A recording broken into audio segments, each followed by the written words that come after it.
ಇವತ್ತು ಮೈಸೂರಲ್ಲಿ ಮೆಣಸಿಕಾಯಿ ಇಳ್ಕೋಗಿತ್ತು. ಅಲ್ಲಿಂದ ಎಳ್ಬಿಟ್ಟು ಒಂದು ಹಂಗೆ 1000 ರೂಪಾಯಿ ಇದ್ದು ಅವು ಎಳ್ಬಿಟ್ಟು ನಾನು ಬೈ ಮಾತಾಡ್ಸ್ಕೊಂಡು ಮೈಸೂರಿಂದ ಹೊರಟೆ. ಇವತ್ತು ಮೈಸೂರು ಫುಲ್ ಟ್ರಾಫಿಕ್ ಇತ್ತು, ಏನಂತ ಗೊತ್ತಿಲ್ಲ.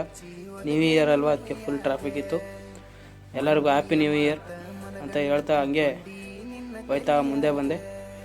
ಊರಿಗೆ ಬಂದೆ. ಊರಿಗೆ ಬಂದು ಗಾಡಿ ಸೈಡ್ಗೆ ಹಾಕ್ಬಿಟ್ಟು ನಮ್ಮ ಫ್ರೆಂಡ್ಸ್ ಎಲ್ಲ ಮಾತಾಡ್ತಾ ಕೂತಿದ್ದೋ. ತಾತು ರೇಗಿಸ್ಬಿಟ್ಟು ಅಲ್ಲಿಂದ ನಮ್ಮ ಬಾಮೇದ ಫೋನ್ ಮಾಡ್ದೆ, ಹುಲ್ಲೊಂದು ಬೆಳಗೈತೆ ಬಾ ಅಂತ. ಅಲ್ಲಿಂದ ಗಾಡಿ ಎತ್ಕೊಂಡು ಹೊಂಟೆ ಉಳ್ಳೋಡಿಗೆ. ಅಚ್ಚನ್ ಕರ್ಕೊಂಡು ಪ್ಯಾಟೇಜ್ ಹಾಕೊಂಡು ಹೊರಟೋ. ಅಲ್ಲಿಂದ ನನ್ನ ಬಾಮೇದ ಹುಲ್ಲೆಲ್ಲ ಒಂದೊಂದೇ ಪಿಂಡಿ ಎತ್ಕೊಡ್ತಿದ್ದ, ಲೋಡ್ ಮಾಡ್ಕೊಂಡದೆ. ಅಲ್ಲಿಂದ ಲೋಡ್ ಮಾಡೋದು ನೋಡಿದ್ರೆ ನನ್ನ ಮಚ್ಚ ನೋಡಿ ಏನು ಮಾಡ್ತಾ ಕೂತಾನೆ ಸೈಡಲ್ಲಿ ಹೋಗಿ.